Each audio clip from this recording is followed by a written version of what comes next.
Hey everyone, welcome to a deep dive on love and relationships, all that good stuff. Yeah. But we're adding a bit of a twist this time. A twist. We are. We're going to be looking at these, these big ideas through a classic Sufi story. Oh, wow. Okay. Yeah. And through a lecture by this, a really prominent Iranian psychologist, Dr. نیما قربانی. Interesting. Now, I should mention, his lecture is in Farsi. Ah, okay.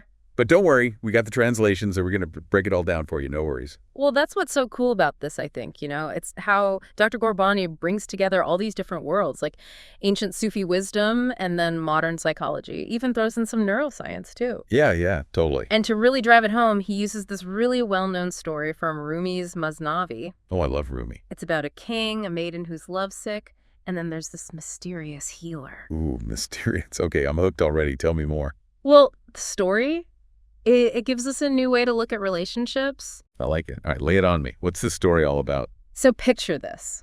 There's a king, powerful guy, spiritual too. He's out hunting one day. Living the life. Right. And that's when he sees her, this beautiful maiden. Bam. Love at first sight. Classic. Totally. So smitten. He's got to have her. Buys her, brings her back to the palace. The whole 9 yards. Whoa. Hold on. He buys her. Like, actually buys her. Yeah, and it's interesting because that's where Dr. Qurбani makes this point. He says even marriage, with all the legal stuff, it can be seen kind of like buying the other person. Whoa. I never thought about it like that. Right. It's a provocative thought. Of course, it's way more complicated than just a transaction, but it does make you think about how much our need to connect can be like a desire to possess, you know? Yeah, that's deep. Okay, so we got this king. He's bought this maiden. They're in the palace. What happens next? Well, this fairy tale, it takes a bit of a dark turn. The maiden, she gets sick, like really sick. Yeah. And all the best doctors in the kingdom, they're stumped. The king's going crazy trying to save her, but nothing's working. That's heartbreaking. And, this part of the story, Dr. Qurбani connects it to those times in our own lives when we're facing these huge challenges, like stuff we think we can't overcome. When all our usual tricks don't work. Exactly. And that's where he brings in this concept of brokenheartedness. But he's not talking about, like, clinical depression. Gotcha. So what is he talking about then? It's about recognizing our own limits, surrendering to those things we just can't control. So accepting that we can't control everything, even the people we love. Exactly. And it's in this place, this kind of humility, that things can shift, like really deeply. Okay. So what happens in the story? Does the king just give up? Not quite. He's desperate, right?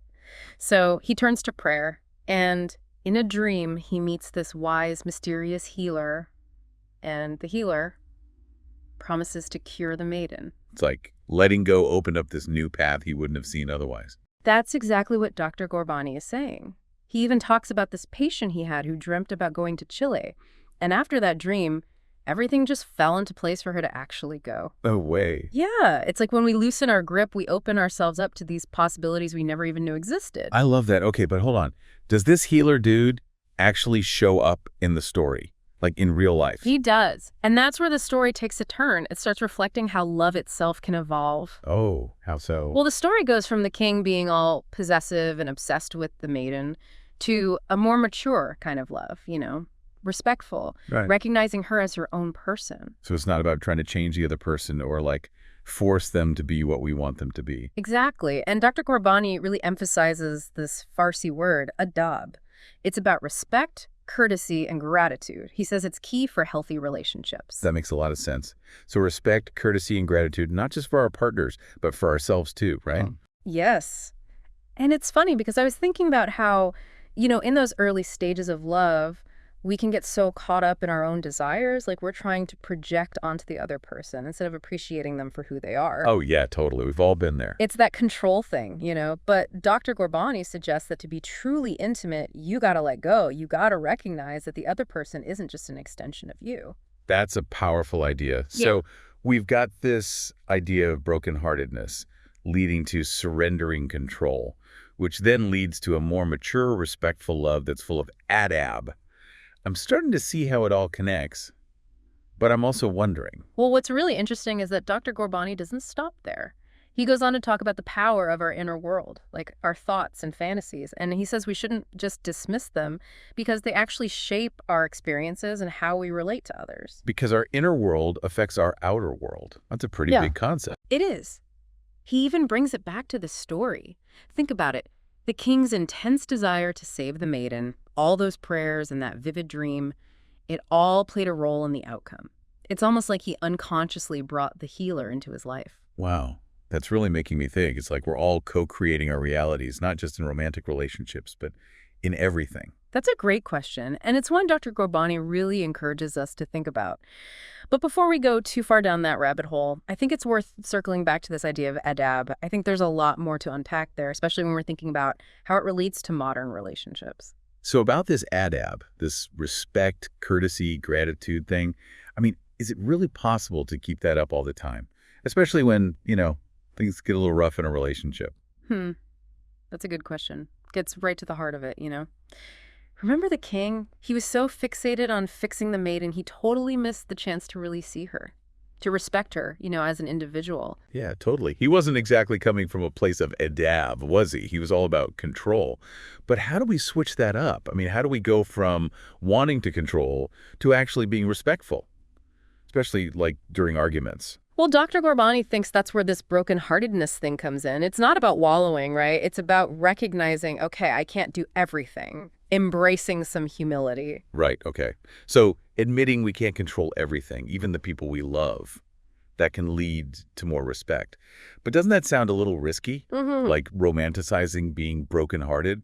Could that make people stay in bad relationships thinking they just need to surrender more? You're right. That's a really important point. We got to be careful there. Dr. Qur'bani is absolutely not saying to stay in relationships that are harmful or abusive. It's not about putting up with bad treatment. Okay, that makes sense. It's about shifting our perspective, not being a doormat. Yeah. So where does added fit back into this? How does it help us build better relationships? Well, think about it. When you approach things with adab, you're less likely to try and force your way onto someone else. You're more open to listening, understanding, accepting your partner as they are, not as you want them to be. It's like that saying, you can't change someone, only how you react to them. But man, wouldn't that be tough? Especially if someone's hurt you. It definitely can be. But Dr. Qur'bani points out, adab isn't just how we treat others, it's how we treat ourselves too. That inner respect, courtesy, gratitude for yourself, that can be a huge source of strength when relationships get tough. So like being kind to ourselves even when we screw up, not beating ourselves up over every little mistake. Exactly. And this is where it gets really interesting because Dr. Qur'bani starts talking about how our inner world affects everything, our thoughts, fantasies, all that stuff. He says they're super important and they actually impact our experiences and relationships. He even brings in modern psychology and neuroscience, suggesting our thoughts can change our brain chemistry, even our physical health. Whoa, really? Like negative self-talk could literally be bad for us. And the opposite, being positive and kind to ourselves, could actually help us build better relationships. That's exactly the link he's making. He uses this analogy. Imagine two gardens, one's full of weeds, all negativity, and the other's got beautiful flowers, healthy plants. Which one's going to grow good fruit? The one with the flowers. Yeah. Seems kind of obvious. But how do we actually cultivate that inner garden? Especially if we've been building walls for years. Well, Dr. Qur'bani says things like mindfulness, self-reflection, even exploring our dreams and fantasies can help us understand our inner world and start weeding out the bad stuff. He says this inner work is just as important as the work we do in our relationships. It's true, right? Like, you can't pour from an empty cup. You got to take care of yourself first before you can really be there for someone else. Exactly. And when we do that inner work, when we have adab for ourselves and we get how powerful our thoughts are, that's when love and connection can really bloom. This is all great, but it makes me think, what about those times when things blow up?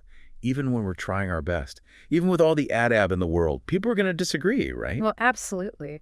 And Dr. Qur'bani doesn't pretend otherwise. He spends a good chunk of his lecture talking about conflict in relationships.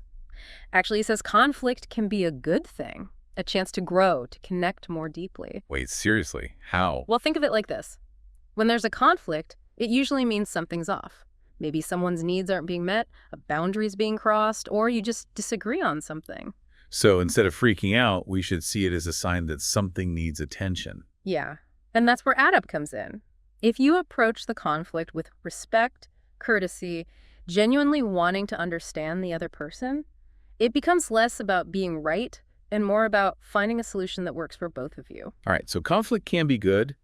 I'm not sure I totally buy it, but I'm willing to hear you out. Okay, well, think about it this way. When conflict pops up, it usually means some kind of disconnect, right? Maybe someone's needs aren't being met. Or maybe a boundary's been crossed. Or maybe you just straight up disagree on something. So instead of like freaking out about the conflict, we should see it as a sign like, hey, something needs to change. Exactly. It's like a wake-up call. And this is where, you guessed it, adab is super helpful. If you come at the conflict respectfully, courteously, really trying to understand the other person's side of things, then it's not about winning, it's about finding a solution that works for both of you. Okay, yeah, I get that. But what about when, things get heated? It's got to be hard to be respectful when you're like really hurt or angry. Totally, totally. Dr. Qurbanee gets that, especially when, old wounds get poked at or insecurities flare up. He says self-awareness is key in those moments. Recognizing what your triggers are. Taking a step back before you react. That can make a huge difference. So like hit the pause button before you say something you'll regret later. Yep. And sometimes that pause means taking a time out, right? Cool down, process your feelings, then come back to the conversation when you're not so fired up. Dr. Qurbanee even suggests things like journaling or talking to a friend you trust to help with that. It's like giving yourself space to figure out your own feelings before trying to explain them to someone else. Exactly. Because good communication, that's essential for solving conflicts in a way that's actually constructive. Dr. Qurbanee talks about the importance of using I statements, focusing on your own experience, not blaming the other person. Yeah, that reminds me of all those communication workshops. The ones that are all about speaking from your own experience, not making assumptions about your partner's intentions. It's all connected. And along with communication, Dr. Qurbanee highlights setting healthy boundaries. Remember, adab is all about respect. Respect for yourself and for others. And that means respecting each other's limits and needs. So being clear about what you're okay with and what you're not okay with, and telling your partner about those boundaries, respectfully, of course. Exactly. And being willing to listen to and respect your partner's boundaries, too. Dr. Qurbanee says true intimacy isn't about getting rid of all boundaries. It's about navigating them with respect and understanding. That makes a lot of sense. But Yeah. even with all that, the communication, the boundaries, conflicts are going to happen, right? People Yeah. get hurt. So where does forgiveness come into this whole adab thing? Forgiveness is a big part of adab. Dr. Qurbanee says true forgiveness, it's not about saying what happened was okay. It's about letting go of the resentment, the anger, freeing yourself from that. So it's not condoning bad behavior. It's about choosing to move on from the pain it caused you. Exactly. And look, it's not always easy, obviously. It can take time. Sometimes you might even need some professional help or guidance from someone wise. You know what strikes me? It's like forgiveness, it's an act of self-care as much as it is an act of compassion for the other person. That's a beautiful way to put it. And remember what Dr. Qurbanee said about our inner world shaping our reality. Holding on to anger and resentment just creates more negativity, both for yourself and the relationship. Choosing to forgive, even when it's hard, opens up space for healing and growth. Wow. This has been amazing. It's like Dr. Qurbanee is giving us this whole roadmap for dealing with all the ups and downs of love and relationships. I feel like I have a whole new set of tools for navigating my own relationships. It's great to hear that. And this is really just the beginning. There's always more to learn about love, relationships, and the power of our own minds. But let's wrap up with this. If what Dr. Qurbanee says is true, and our subjective experiences really do shape our reality, what kind of world do you want to create? What kind of love do you want to bring into being? Those are questions worth thinking about, don't you think? Until next time, may your journey be filled with adab and all the possibilities of love.